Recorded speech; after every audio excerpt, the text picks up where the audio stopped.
Stop whatever you're doing right now and listen closely, because there's something the world doesn't want you to hear. Think for a second, what if everything you've been taught about death is wrong? Envision an ancient manuscript so mysterious it lays out the precise steps your mind takes the moment you draw your final breath. A text so revolutionary, it doesn't just describe the afterlife, it guides you through it. But here's the catch. Make one misstep on this path, and you risk an endless loop of entrapment. Right now, you're on the verge of unlocking the Tibetan Book of the Dead, an esoteric roadmap over a millennium old, supposedly written to guide us to the precipice of existence and back. Viewing this might upend your entire perspective on how you live, how you face dying, and everything you hold true about reality itself. But once you see it, there's no turning back. So, let me ask, are you prepared to confront the ultimate question? Think about this. In all our advances, technology, science, medicine, we're still stuck on one elusive mystery. What really happens after we die? After all these breakthroughs, we're scarcely closer to an answer than ancient Tibetans were centuries ago. And maybe that is the reason this text still exerts such a pull on modern mind. From monks to scientists, it dares to grapple with the most profound riddle of all. Over the ages, mystics and researchers alike have pored over this scripture because it presents a radical premise. Consciousness doesn't vanish with physical death. Instead, it embarks on a voyage through hidden, often astonishing worlds. Each phase brims with the potential for either total freedom or another rebirth. But here's where it gets even wilder. These ancient depictions align in many ways with modern near-death experiences. People revived from clinical death describe blazing lights, encounters with spiritual presences, and overwhelming tranquility. Mere coincidence or something more? Now imagine the revelations from this possibility. Could these teachings unravel the mind's more profound nature, who we are at the core, how we perceive reality itself? Might this ancient source help us glimpse aspects of our world and ourselves that we never realized existed? The potential is staggering, bridging centuries-old spiritual insight with cutting-edge consciousness science. But hold on, the Tibetan Book of the Dead isn't merely about dying. Its fundamental purpose is to show us how to live fully by recognizing that all things are impermanent. In confronting death, we learn to appreciate life with a clarity and purpose that few ever achieve. It's a blueprint for the living just as much as for the dying. You might already feel curious, maybe unsettled, precisely the intended reaction. Keep your mind wide open as we journey further. To get the whole picture, we need to trace its origins and discover the brilliant mind behind these ancient teachings. Are you ready to meet the visionary who penned this sacred knowledge? What if the Tibetan Book of the Dead isn't only for those at life's end, but a map for all of us navigating significant transitions in life? At its heart lies the concept of the Bardo. In Tibetan Buddhism, a liminal interval where the old has dissolved, yet the new hasn't fully emerged. And it's not just about the gap between death and rebirth. Anytime you're caught in a major shift, divorce, job loss, moving cities, spiritual awakening, that is a Bardo, a gateway to transformation. The Bardo Thödol, a traditional title for the Tibetan Book of the Dead, outlines 3 primary Bardos, each presenting pivotal challenges and opportunities. Let's explore these hidden dimensions one by one. The first Bardo is the precise moment death arrives. Don't think of it as a finale, more like a dazzling, searing flash where the ultimate truth is momentarily revealed. The second Bardo plunges you into swirling visions, both serene and horrifying, externalizing everything within your psyche. The third Bardo is the threshold of rebirth, a place where your consciousness, freed from your body, stands on the brink of new life. Here, your intentions and desires can shape your next incarnation. But here's an unexpected twist. You don't need to die to encounter these states. Your waking life is riddled with miniature Bardos. That sudden jolt when you wake from a dream, that creative trance where time vanishes, that life-changing fork in the road, all microcosms of the same transitional power. ready to witness what happens at that initial cataclysmic moment, when life slips away and liberation stands at arm's reach? Picture yourself standing at the edge of everything you've ever known. Before you, a light so searing, so intense, that it might hold every universal secret. Behind you, echoes of the life you've left behind, dissolving quickly. This is death, and Tibetan teachings alongside near-death research see it as a doorway, not an end. In this pivotal heartbeat, death isn't a mere biological shutdown. It's a profound entrance into a realm that can bestow freedom or loop you back into another incarnation. The luminous flash that appears is known as the clear light, thought to be your mind's pure essence. Tibetan wisdom says it's more than just a comforting apparition. It's the fundamental reality behind all appearances. If you recognize that radiant brilliance as you, that you are one with this blinding glow, you could theoretically achieve total liberation in an instant. That means stepping off the wheel of life and death permanently. Yet the window is fleeting, blink, and it's gone.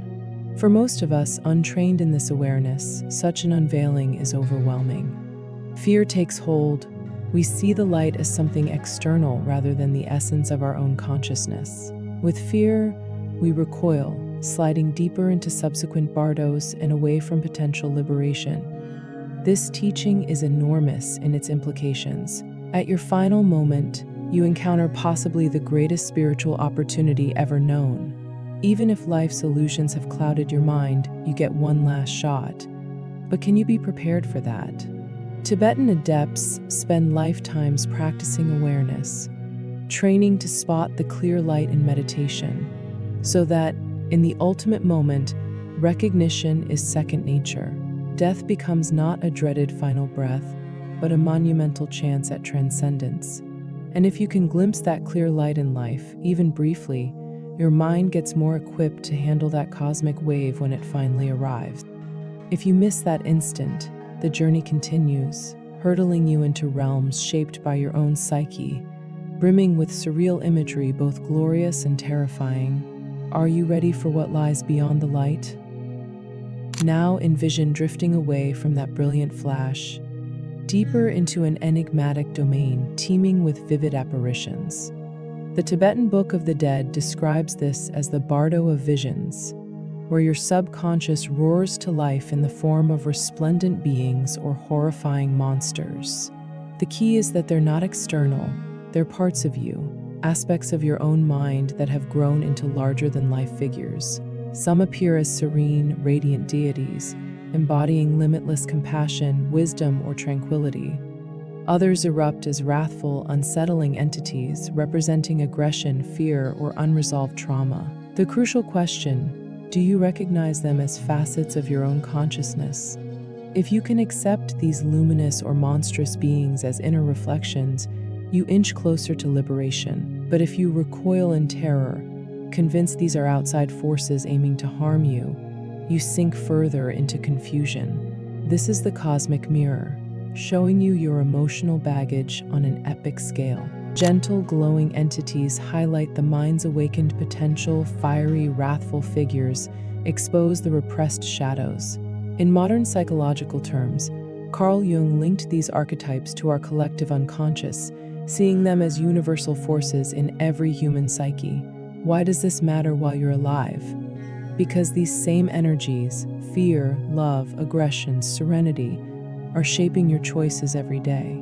The second Bardo shows that, after death, you'll face them in stark form. If you evade them now, you won't recognize them as your own mind later. And that's the catch. The Tibetan Book of the Dead warns us, if we flee from these illusions, we become trapped in cycles of birth and rebirth, forced to carry that karmic load onward. Imagine your consciousness drifting in a vast, borderless space. Your old life is gone, and a magnet-like force tugs at you from the future. This is the Bardo of rebirth, where every inclination, every fear, every leftover desire you cultivated in life compels you toward a new existence.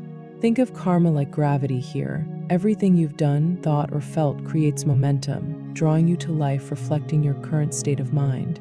peaceful, selfless energy, expect a gentler rebirth. Mired in fear or anger, you're likely to encounter greater suffering. The visions you see, landscapes, faces, entire worlds, are glimpses of possible destinies. Each resonates with the emotional frequency you carry. The Tibetan viewpoint says, you don't just pick a new existence like flipping through a catalog. Instead, karmic imprint automatically aligns you with the realm or conditions matching your internal reality. Yet there's still a tiny window for clarity. If you maintain enough awareness, you can avoid being yanked blindly by old impulses. This is why cultivating virtues, self-knowledge, and mindfulness now matters so profoundly. It's about shaping your future and your future futures. And here's a deeper reminder. Karmic laws aren't punishments or rewards from above. They're simply the natural reflection of your inner world. If that feels daunting, consider it empowering too. Every intentional act you make in life becomes a step towards shaping your soul's next chapter. The question is, are you shaping it consciously or letting unconscious habits do it for you? Up to this point, it might sound mystical or unattainable, but Tibetan practitioners see it in practical terms. Life is the training ground for a conscious death. By engaging in simple, everyday practices, mindfulness, meditation, ethical conduct, you build the awareness necessary to recognize these stages when they come. Imagine approaching death not with blind terror, but with a sense of readiness, your mind sharpened and your heart open. Mindfulness of impermanence. Remind yourself each morning that life is fragile. This doesn't cultivate morbid thoughts, it awakens gratitude for every breath. Tonglen. Inhale the world's suffering, exhale compassion and healing. This broadens your empathy and dissolves self-absorption, vital for navigating any bardo. Mantra work. Repetitive sacred sounds focus your consciousness, training you to maintain clarity amid chaos, be it life's daily noise or the ultimate transitions to come. With these steps, the fearsome finality of death transforms into an extension of your conscious journey. By acknowledging your own mortality every single day, your priorities shift and your personal dramas lose their stranglehold. This is no longer just about afterlife speculation. It's about living with purpose, bravery, and presence, right here, right now. Visualize lying on your deathbed, surrounded by those you love.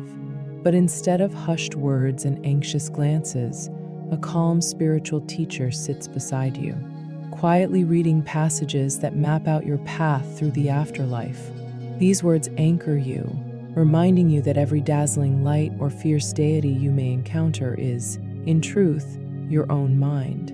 No need to be afraid, just recognize them. This is what happens when the Tibetan Book of the Dead is read to the dying. It's a practice that flips our usual view of death as a purely medical event.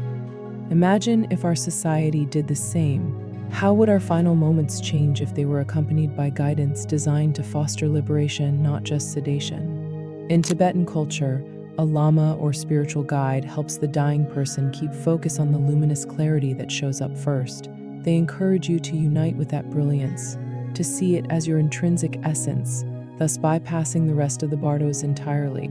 It's a dramatic difference from the Western norm, where death is often left to quiet hospital corridors and unspoken fear. And yet, you might wonder, can these ancient beliefs truly apply to everyday people? The short answer is yes.